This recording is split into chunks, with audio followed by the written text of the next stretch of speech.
লোপাট রক্ত জমাট শিকল পূজার পাষাণ বেদি বাজাদর প্রলয় বিষম ধ্বংস নিশান প্রাচীর প্রাচীর বেদি বাজাদর প্রলয় বিষম ধ্বংস নিশান প্রাচীর প্রাচীর বেদি তারা রইল জমা থেকে ফেলে গর্বে লোপাট রক্ত জমাট শিকল পূজার পাষাণ বেদি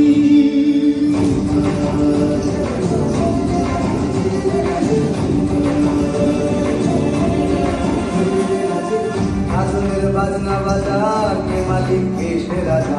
কাজলের বাজনা বাজা কে মালিক পেশে রাজা বেলায় সাজা মুক্ত স্বাধীন সত্য কেড়ে বেলায় সাজা মুক্ত স্বাধীন সত্য কেড়ে হাসি ভগবান করবে হাসি সর্বনাশী শিখায় কারা রইল বাবা থেকে ফেল গর্বে লোপাট রক্ত জমাট শিকল পূজার ভাষার